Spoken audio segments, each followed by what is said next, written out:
bisa terus sampai di akhir Ramadan. Allah menerima amalan, Allah menuntun kita sehingga kita kembali fitrah di 1 Syawal, insya Allah. Sholawat serta salam semoga senantiasa tercurah bagi junjungan baginda kita Nabi besar Muhammad Sallallahu Alaihi Wasallam beserta keluarganya, para sahabatnya, karib kerabatnya, para pengikutnya, dan mudah-mudahan sampai kita selaku umat yang sedang mengikuti jejak dakwahnya. Hadirin, ibu bapak, adik-adik yang dimuliakan, di surat Al-Buruj yang insya Allah sering dibacakan oleh imam masjid kita, was-samaa'i dzatil buruj, demi langit yang mempunyai gugus-gugus bintang. Bukan bintang, buruj. Kalau bintang hanya bintang tunggal, najm, misbah. Ini buruj. Suratnya juga namanya surat Al-Buruj, gugus bintang. Kalau orang astronomi mengartikan gugus bintang itu klaster, grup terdiri dari ratusan sampai ribuan bintang. Orang awam mengartikannya sebagai rasi. Kita mengenal ada 12 rasi bintang, mulai dari Aries sampai Scorpio. Tapi kalau yang namanya klaster itu adalah gugusan bintang, ribuan bintang. Ada satu surat di dalam Al-Quran yang namanya gugus bintang, bagian dari galaksi yang terdiri dari ratusan klaster tadi. Luar biasa. Allah bersumpah dengan gugus bintang. Dilanjutkan dengan wa yaumil mau'ud, demi masa, demi hari yang telah dijanjikan, waktu yang akan dijanjikan. Wasyahidi wa mashhud, demi yang menyaksikan dan yang disaksikan. Banyak tafsir yang mengartikan ini. Ada yang mengartikan yang hari menyaksikan itu hari Jumat, yang disaksikan hari Arafah. Ada juga yang mengartikan hari yang dijanjikan itu justru nanti di yaumil mau'ud tadi. Gerangan apa sampai Allah bersumpah dengan demi gugus bintang? Ayat berikutnya, ayat keempat. Qutila ashabul uhdud, celaka, terlaknatlah ashabul uhdud, orang-orang yang membuat parit. Dalam salah satu tafsirnya Ibnu Taimiyah, tercantum juga dalam tafsir Al-Munir, tulisannya Wahab Al-Zauziyah. Ada hadis panjang sekali dari riwayatnya Muslim. Dulu sabda Rasulullah, ada kaum sebelummu, ada seorang raja yang fasad, mempunyai seorang penyihir sebagai penasehatnya. Kita bisa lihat sejarah raja-raja dulu itu yang tidak berdasarkan Al-Quran, As-Sunnah, bukan Islam, itu biasanya punya penasehat, tim khusus. Siapa mereka? Orang-orang ahli sihir. Si tukang sihir itu konon kabarnya sudah uzur, sudah tua. Dia ingin menurunkan ilmu sihirnya, maka dimintanya pada raja. Beberapa tafsir mengatakan, di tafsir Al-Hamka malah disebutkannya ini ada di daerah Najran. Najran itu kalau sekarang perbatasan dengan Yaman, Afrika Utara. Nah, ada raja di situ namanya Jus Nuwas. Dia ingin terus mempertahankan kekuasaannya. Melihat penasehatnya itu sudah uzur, maka dicarilah pemuda yang pintar untuk dijadikan anak didiknya si tukang sihir ini. Nah, terpilihlah salah seorang pemuda yang betul-betul pintar. Di Al-Munir disebutnya namanya ini pemudanya Abdullah bin As-Samud. Nah, dididiklah oleh si tukang sihir ini. Di antara rumah tukang sihir dengan rumah pemuda ini, si pemuda tiap hari melewati rumah seorang rahib. Rahib itu kalau kita analogikan seperti ulama sekarang. Jadi zaman di daerah Najran itu mayoritasnya kufur, tapi ada seorang rahib. Rahib ini seorang Nasrani yang mengikuti secara murni jejak Nabi Isa alaihissalam. Pemuda ini jadi setiap hari itu belajar ke tukang sihir, belajar juga ke rahib tadi.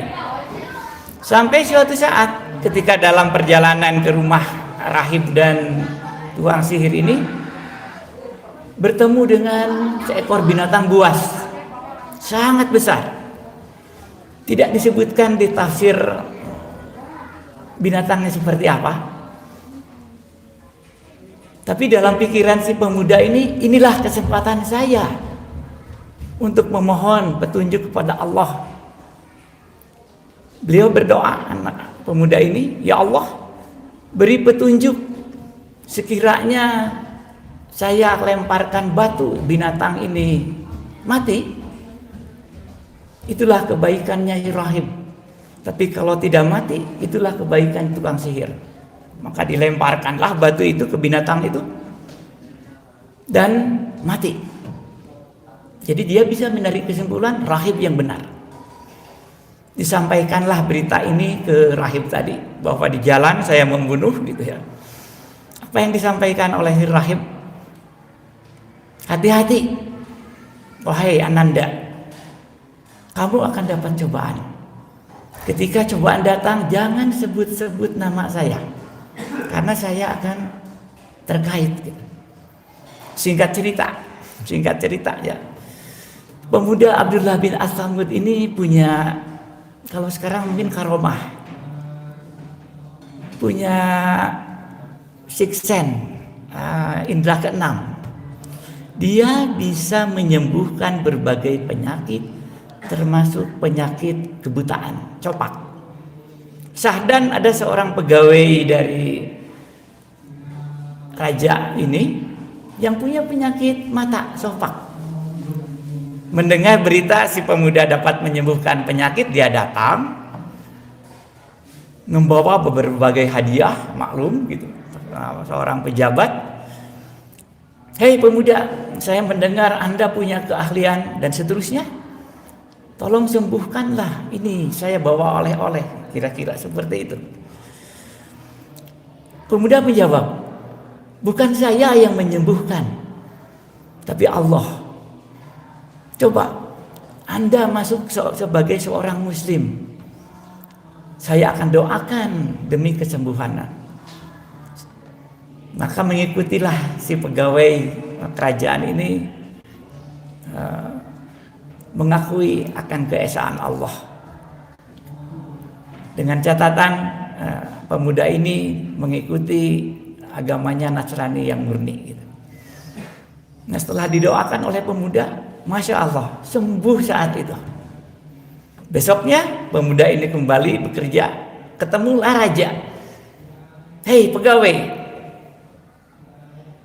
siapa yang menyembuhkan kebutaan kamu? Dijawablah, ada seorang pemuda gitu ya, yang menyembuhkan Allah, yang menyembuhkan, dan yang menyembuhkan saya itu sesungguhnya Tuhannya aku dan Tuhannya pemuda itu. Lah, bukankah Tuhanmu aku? Kata raja. Bukan, Tuhanku adalah Tuhanmu juga. Marahlah si raja, karena zaman dulu pengusaha itu sebagai juga dianggapnya Tuhan, seperti zamannya Firaun. Di salah satu tafsir Ibnu Katsir, raja ini memaksa si pegawai itu kembali kufur dan tidak mau. Apa yang terjadi? Digergajilah kepalanya, dibelah dua badannya. Wallahu alam apa benar atau tidak ceritanya. Tapi tentu Ibnu Katsir punya dasar untuk cerita ini. Sampai ada yang memberitahu yang mengajak pegawai itu adalah pemuda tadi. Dipanggil juga pemuda. Silahkan pilih, kata raja. Kembali ke kufuran, mengakui Tuhannya aku, atau kamu tetap dengan keyakinanmu. Nanti kamu akan seperti pegawai saya.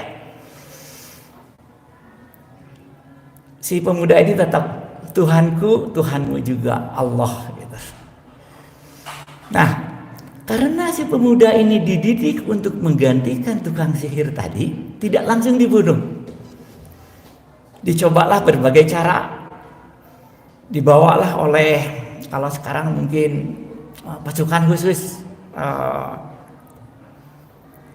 ke bukit dengan perintah, nanti si pemuda ini tolong dipaksa untuk mengakui kembali kepada Tuhannya aku.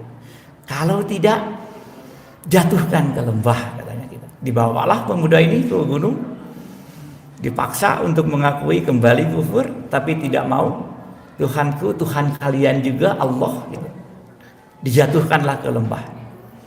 Di dalam saat jatuhnya itu berdoalah si pemuda itu, ya Allah, selamatkanlah kami dari orang-orang yang zalim ini.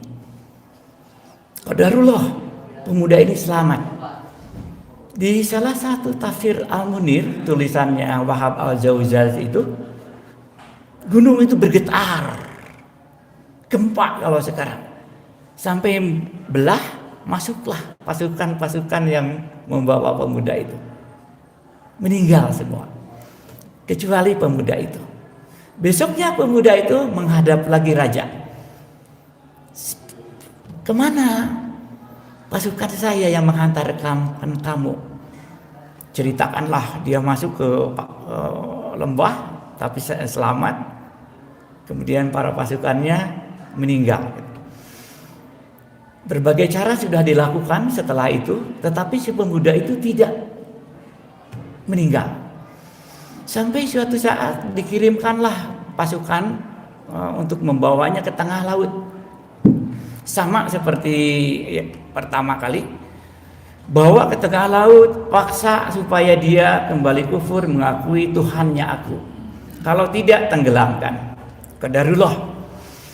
Di tengah laut, badai dan sebagainya menenggelamkan perahu itu, tetapi si pemuda ini selamat sampai ke pantai. Balik lagi bertemu dengan rajanya. Bagaimana caranya supaya aku bisa membunuhmu, wahai pemuda, katanya. Hanya satu syarat, engkau mengakui Tuhannya aku dengan Tuhanmu, Allah. Akhirnya setuju si raja itu. Karena demi apa? Demi membunuh pemuda itu.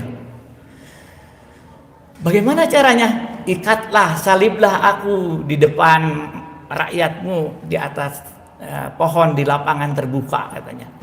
Maka di atas pohon diikatkanlah si pemuda ini, disalib. Beberapa jarak puluhan meter, raja itu menyiapkan panahnya. 1 kali, 2 kali, 3 kali, sampai 4 kali meleset panah itu. Baru raja itu ingat pesan si pemuda supaya dia bisa membunuh. Harus mengakui keesaan Tuhannya pemuda dan Tuhannya yang lain, Allah. Teriaklah si raja itu, demi Tuhannya pemuda, saya akan membunuhnya. Tepat kena di pelipisnya, meninggal saat itu. Ramailah rakyat yang sedang menyaksikan. Oh, ternyata raja itu juga mengakui kepada Allah.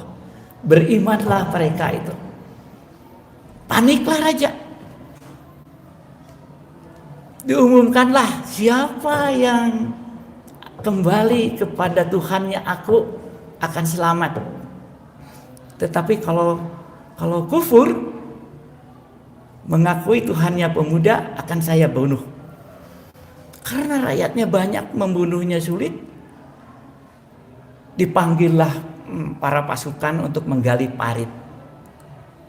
Itulah ashabul ukhdud, orang-orang yang membuat parit.